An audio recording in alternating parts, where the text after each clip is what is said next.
الله الرحمن الرحيم. الحمد لله الذي نزل الفرقان على عبده ليكون للعالمين نذيرا. تفسير اقسام دامن پرون سے اشارہ ورته وکړه چې اول تفسیر د قرآن له قرآن سره او دویم نبی کریم صلی الله علیه وسلم سنت سره کاغه قول له فعل یا تقریر او د صحابه کرامو اقوال سره یا په صحابه کرامو کې دغه لس صحابه کرام چې خلفای اربعه دي او دا نور صحابه دي دا غي تذکره وشوله او په ټولو کې امتیازي دا دو شولو عبد الله ابن عباس او عبد الله ابن مسعود رضی الله عنهما.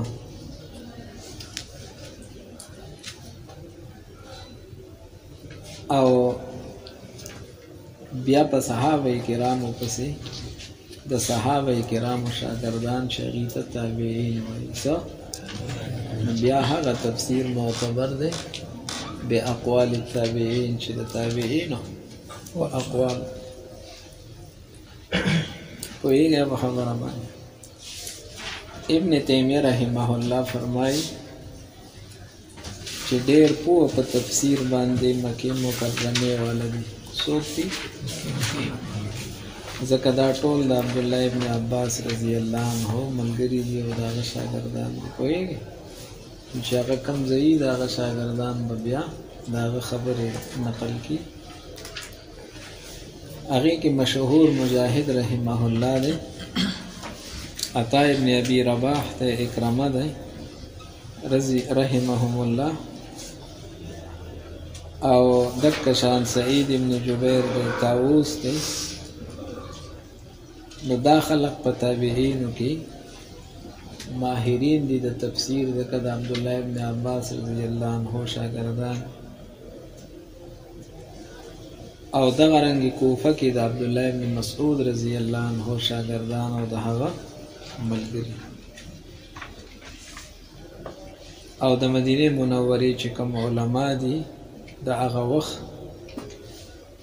نو دا درې قسمه مکه مکرمه مرکز او مدینه منوره مرکز او کوفه هم زو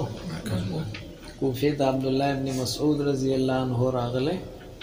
مکه مکرمه کې عبد الله ابن عباس رضی الله عنه او مدینه منوره خټک او د صحابه کرام. او دې ټولو کې بیا امتیازي شان امام مجاهد رحمه الله ته ملو دی. هغه وايي ما قرآن کریم په عبد الله ابن عباس رضی الله عنه باندې 13 پیری لوسته دي. سوزله 13 پیری مورته یو قسم اورولې ده کویګه په خبره باندې، یعنی 13 پیری مور سره یو قسم دوره کړی ده پوه شئ. او بیا وايي چې ما درې ځله پیش کو حضرت عبدالله ابن عباس سے باندې، او د هر آیات خوا کې به ادریدلم تپوس ممیتی کو چې دا سباره کې نازل شوی دی سم نازل شوی. په دې وجه باندې اعلم په تابعینو کې امام مجاهد رحمه الله دی. سفیان ثوری رحمت الله علیه فرمایي اذا جاءك التفسير عن مجاهد فحسبك به، چې چاته تفسیر چې تا ته تفسیر د امام مجاهد سره د طرف نه راغی بس دا ساده لپاره کافي دی، د بل چا تفسیر ته څه نشته حاجت نشته. د دې وجه نه امام شافعي امام بخاري رحمهم الله هغې چې خپله کوم تفسیر کړی دی نو د ده په قول اعتماد کړی دی د امام مجاهد رحمه الله قول. او سفیان ثوری سے ندام منقول دی چې خذو التفسیر عن اربعه د سلورو کسانو نه تفسیر واخله، سعید ابن الجبیر ومجاهد واکرمه والضحاک تاسو پوه شئ به خبره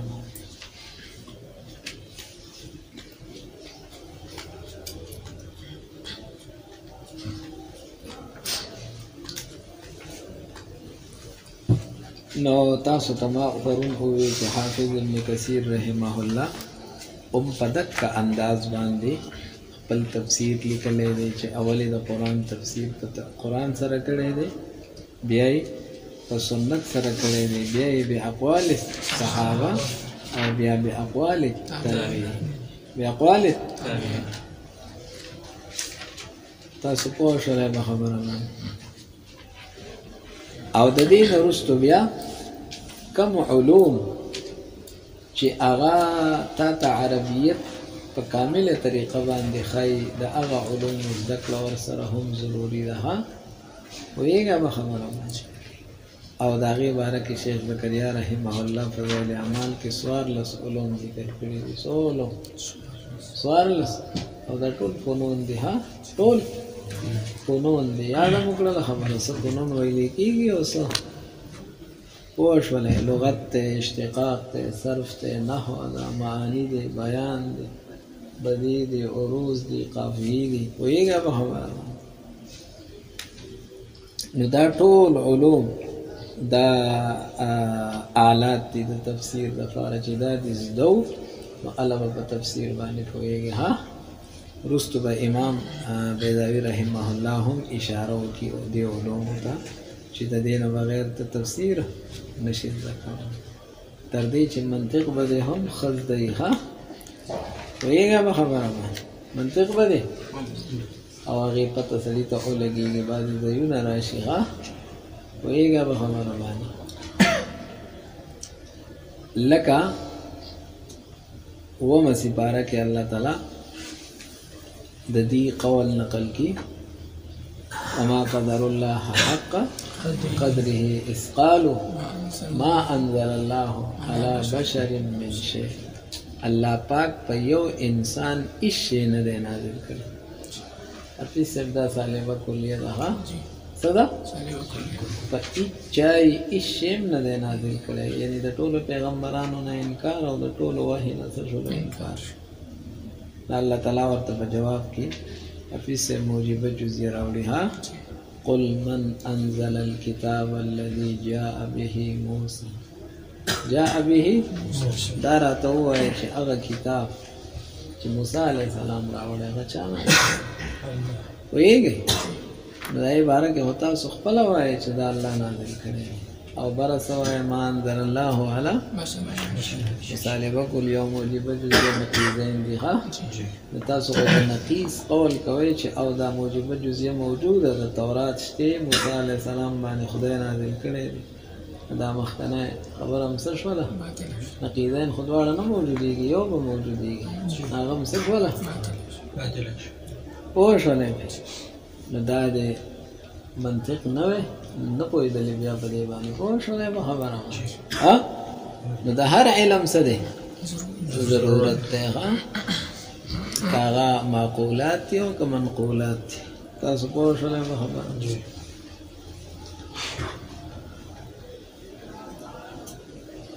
او حفیظ صاحب اخیری خبره د مصنف رحمه الله د هغه لږه خبره شوله. د ده خپل نوم حفیظ صاحب عبدالله دی. څه نوم یې دی؟ د پلار نوم یې عمر دی او د نیکه نوم یې محمد دی او د هغه بل نیکه نوم یې علي دی. پوه شولې. قاضي صاحب باندې هم مشهور دی، ناصر الدین باندې هم مشهور دی. ابوالخیر کنیت ابوالخیر شیراز او بیضا. شیراز او بیضا دا د ځایونو نومونه دي. شیرازي ورته هم وایي یا بیضاوي ورته. پوه شولې.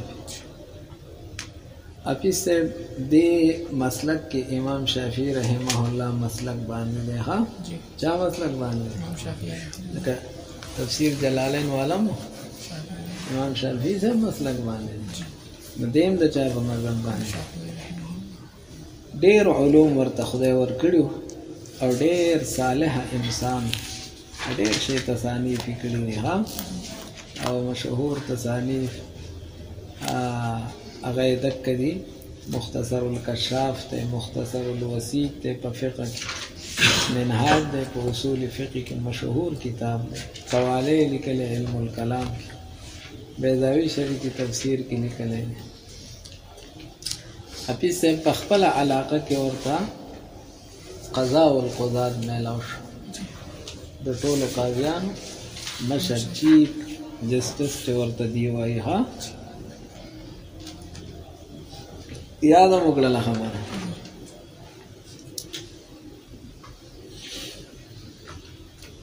نو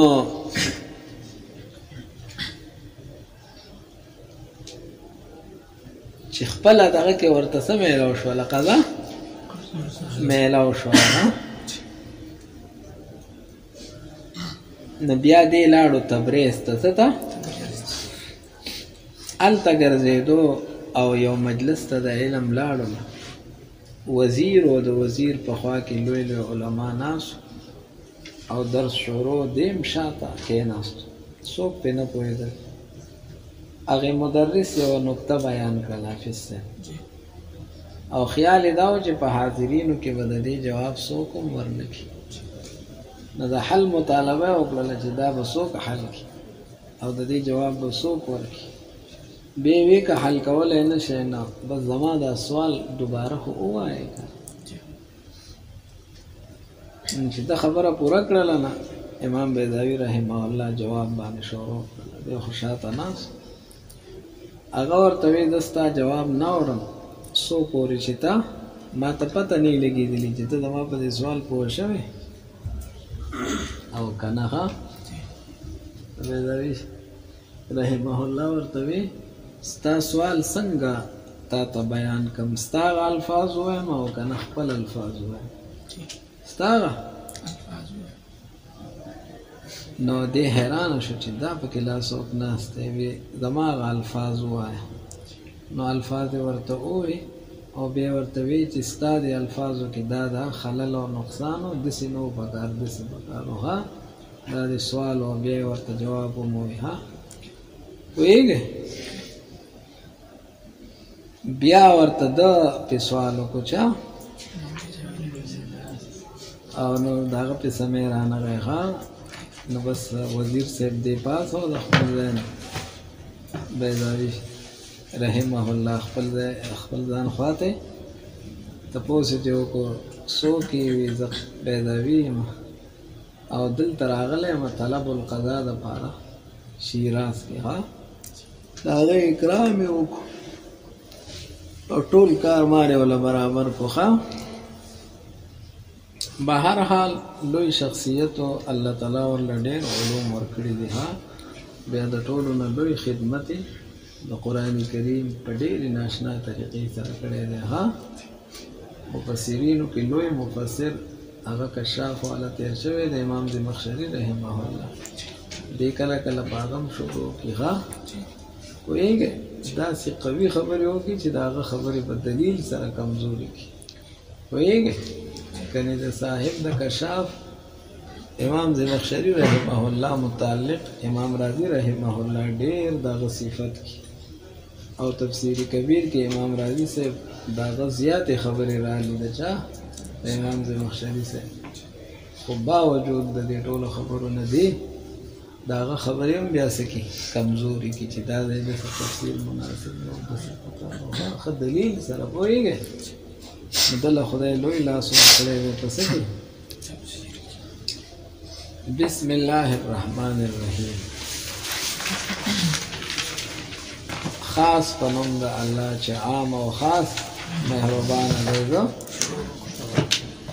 زه قرائت کوم زه لوستل کوم پوهېږئ به خبره بسم الله الرحمن الرحیم کې با جاره ده او لفظ الله نه په اخوا دا ټول دا مجرور دی څه دی او جار مجرور په کلام د عربی کې غیر مستقل غیر مستقل او غیر مستقل دی مستقل سیز غواړي چې ما ته استقلال حاصل شي ادا محتاج والی ختم شي نو هغه مستقل سیز ته پسې دی متعلق وایي څه ورته وایي بسم الله الرحمن الرحیم متعلق کې اته احتمال تاسو ویلي د اولو کتابونو نه تر اوسه پورې اسم بروباسو پسې بیا به عام بروباسو یا به پوهیږي مخکې وروباسو یا به څو احتمال اته احتمال شوغه اسم عام اسم خاص فعل عام فعل څلور واړه یا مخکې یا څو صورتونه په دې ټولو کې بهتر احتمال دک دی چې فعل راوباسو خاص راوباسو او وروسته راوباسو فعل به ذکر راوباسو چې جار مجرور معمول له سره نو دله قوي عامل فکار دی او قوي عامل فعل دی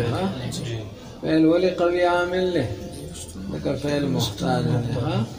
اصول چې محتاج دی هغه په عمل کې سي قوي کنه چې محتاج نه هغه عمل سکی کوي چا سره جیب کې زنی نه ولې سرو غرمولونه کی محتاج دی چې محتاج دی هغه سکی چې لونه کی د فعل محتاج دی صدور کې هم اشتقاق کې هم مصدر نه راوته دی نو مصدر اسم نه هغه محتاج او صدور د چا نه راځي د فاعل نه راځي هغه ته محتاج دی اینه ندی عمل کې څه دی قوي دی ها او اسم خو که عمل کی نه د مشابهت توجنه او خاص فروباسو په سبخه خاص فروباسو ولې به خاص روباسو ځکه سمره استعمال چې موږ د عربی او کتلو نو په اکثر ځایونو کې د بسم الله سره خاص فعل ذکر کیږي خاص ویږي او خاص کې یو فائدہ ده چې په مقصود دلالت ومو کی هغه څنګه قرآن شریف کې راځي بسم الله مجریها و مرساها بسم الله مجریها و مرساها مجریها و مرساها مصدر میمی دی یعنی بسم الله اجراؤها و ارساؤها دا الله په نوم د دې کشته روانې دي او سدي ودري دي ها د کشته خپل نه روانې خپل نه ودري څه مطلب د الله په نوم د کشته بوزما او ادرومه بوزما پہلے خاص تھے او ادرومه پہلے خاص تھے هغه قرآن شریف کې شاته راغلي او پہلے خاص راغلي ویږي احادیث مبارکو کې راغلي مونږ وایو اللهم بسمک اموت و احیا بسمک جار مجرور ده او شاته اموت و احیا فعل خاص راغلي ده ها ستا په نوم باندې اموت مړ کېږم معنی خو ودکېږم ها او احیا او بیا ژوندی کېږم معنی خو یا بل دعا چې د سملاستو راغلي ده بسمک ربي وضعت جنبي بسمک ربي وضعت جنبي ستا په نوم باندې اې د رب خپل اړخ دمها خپل طرف وبك ارفعه او ستا په نوم بیا راوچتومه ویږي نو هغه د احادیث مبارکو کې فعل خاص راغلی او سره راغلی ارستو به ذکر او باسو چې کوم شی مخکې یا فی سبرستو کې تقدیم ما حقه تاخیر یا عکس دا حصر او څه پیدا کی اختصاص پیدا کی ها مګوره دا عامل درجه مخکې دا فعل مخکې راستل پکاري نو ته رستو راو بس نو دې څه فائدہ کوته نو ځکه مونږ ترجمه کې وایو خاص قانون دا خاص پکې د تاخير معنا شولغه نور د دې لفظ نشته د عربی کې اب معنا کې وایو ها او اختصاص ولې ذکر کو دلته نو دا دې لپاره چې دلته پیسه رد راشي په مشرکان باندې ها هغه خپل شروع چکین لات او زامنات سره بسم الله کې اختصاص پکار دی چې خاص پنوم د الله نه د بل چا پنوم باندې ها نه د بل چا نو شروع الله ذات پورې خاص شول د الله نوم پورې خود نور نه نفي مراله ها دا نفي د اختصاص ته وجه نه راځي ته چې یو شی خاص کینو علاوه خاص کې چې د نور نه ندام بسم الله الرحمن الرحیم شو تاسو په شله بسم ها بسم الله سره شروع وکړه چې حدیث مبارک باندې عمل راشي ها حدیث مبارک راغلی دی چې هر کار د ذی عظمت او ذی شان خو چې په بسم الله په شروع نشي جو بیاغه به برکت شي په شله نو حدیث باندې د تعمیل او د عمل د وجنه او بل د قران کریم شوروم سره راغلی بسم الله تاسو پوه شولې الحمد لله الذي نزل الفرقان على عبده ليكون للعالمين الحمد کی سره راغلی حمد راغلی دی او سره راغلی الف لام راغلی دی نو د حمد ته معروض وای او الف لام ته عارض وای په السبغه الف لام ته عارض پوه شولې نو دا حمد ته خو سنوالو دا خو حافظ صاحب دی ورته رستو سو وای خپل باندې دنه ډېر سات په بیا قاضي صاحب خبرې وکړي ها دنه په کتاب کې خپل ها لکه په فاتحه کې الحمدلله رب العالمین روان دی او الته په دې باس او الف لام کې خبره وکړه څه کې خبره الف لام تاسو وای دوه قسمه دي اسمي او حرفي اسمي چاته وای اسم فاعل یا اسم مفعول داخلي او معنی یا الذي یا التي ها ورشله اسم ورته د کوي چې معنی د اسم ورکی ها موصولی دي کنه او دویم حرفي دي څه حرفي معنی دي حرفي دي وحروف کې هغه حروف دي چې کوم معانی حروف دي حروف معانی دي معنی ورکی ها امانه د څور کی د تعریف ورکی او یاد تحسین ورکی په حرفی دو قسم دي زائد او غیر زائد صرف د تحسین لپاره راځي کلمه په خپل شي نور کته لري کې نو هم څه نقصان نه کوي نو څه خاص پیدا نه کوي که زید د پاسه الف لام ولګي از زید ویل الف لام یو کلی هو زید معرفه ده کنه اوس په پوه شو او بل حرفي غير زائد غير زائد کی جنسی استغراقی عهد ذهنی عادی تلوی کې پورا قصه کړو ها ورې چې یاد وي ها باسه ته یاد مشي پای کې هم سوره دی راغلی کله الف لام د مدخول نه مراد صرف جنس و ماهیت و حقیقت و افراد نو خابس جو جنسی دی ها لکه الرجل خیر من المرأه رجل غوره دی د خزه یعنی حقیقت ته سړي غوره دی د حقیقت ته دلته افراد نه دي مراد ځکه بعض افراد د سړو نه د خزو افراد غوره دي پوهیږي او یا با پیسه با افراد مرادی څه ټول بیا مراد یا با ټول مراد شو استغراقی دی ها سدي لکه ان الانسان لفی خسر تمام افراد د انسانانو تاوان کې دي ها الا الذين امنوا شاته استثناء راغلی استثناء دلیل د دې خبرې دی چې مستثنا من هو عام او عموم به ال راځي چې الف لام سوال او استثناء سوال ها ابل تاوان خو حقیقت نکی افراد کی کنه نو لفی خسر قرینه د دې چې دلته الف لام جنسی او ماهی نه دی ها بلکې افراد مراد دي ها او بشوله او یا با پیسه بعضی افراد مراد نه بعضی چې مراد دي نه یا به معلومی خارج کی یا به معلوم نه که خارج کی معلوم نو عهد عهد په معنا د معهود سره یعنی معهود خارجي هغه افراد چې هغه معهود او معلوم دي خارج کې او یا با عهد ذهني معنا معهود په ذهن کې معلوم په ذهن کې خو خارج کې و معلوم نه پوه نو دې ته عهد ذهني وایي عهد معنا دې ته معهودیت او معلومیت خارج کې میلاو دی یا ذهن کې فاسا فرعون الرسول فرعون مخالفت کو دا الرسول نہ حقیقت ہونا دے مراد دا حقیقت نافرمانی ہونے کی حقیقت خودلته دے بار خو نشته دے دا بار چې دین دا خدا حقیقت افراد دی پیغه به خبره او ټول پیغمبرانو نشه غسل ټول پیغمبرانو ټیم کې خواغونه نه بعضی با اخلی او بعضی با معلوم اخلی ها هغه معلوم چې مخکې تذکره راغلی ان ارسلنا الى فرعون رسولا راغی فعصى فرعون الرسول فرعون د دک پیغمبر سو فرمانی دا کم چورته مونږ لګل او حضرت موسی علیه السلام او عهد ذهنی مثال سورہ یوسف کې آیا کله الذئب راځي ښا زه یریږم چې یوسف علیه السلام به شرم وخوري نه الذئب کې الف لام جنسي نه دي ځکه جنس خو خوراک نه کوي او ټول دنیا شرمخان هم نه دي مراد چې استغراقي شي ادغلته سماوت شرم هم نو ویږي چې خلکو ته معلوم چې پلان کې به وخوري ښا بس خو یو شرم وخوري نو تاسو پوه شولئ نه الحمد کې سره راغلي اسمی خو نه دي ځکه اسم فاعل او اسم مفعول خو نه دی کنه پته ولګېدله حرفي دي ښا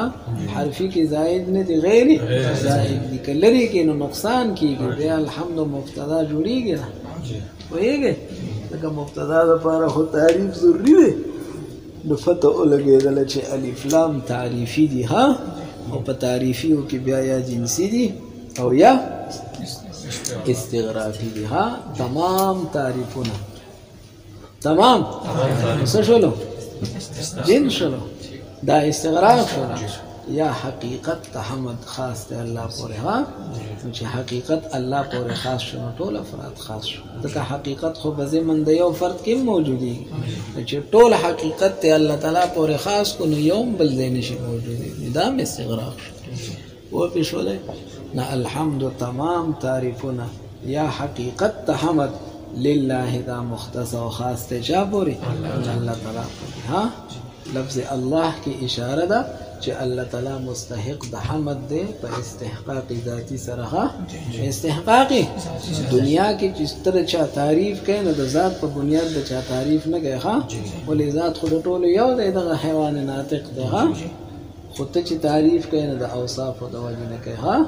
او یو ذات ته الله تعالی دی چې داغه تعریف ذاتن مونږ او وصفن مونږ ها دغه مستحق د حمد ذاتن دی وصفن هم سوره ټیم نه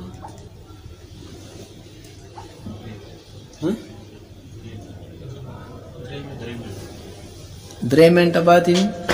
ها تاسو پوه شئ به خبره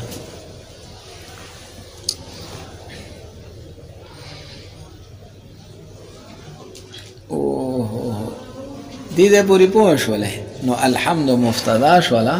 او لله سده خبر ده لفظ الله کې دکې ته اشاره شولا ها تاسو پوه شولې لله کلام جار ده او لفظ الله بارکی به او علم للذات الواجب الوجود دا نوم دی په سبب د هغه ذات چې دا وجود دا واجب دی ها ویږي واجب الوجود او ممتنع الوجود او ممکن الوجود دا درې څه دي ها ویږي به خبره ذات الله تعالی واجب الوجود دا ذاتی دی ها وجود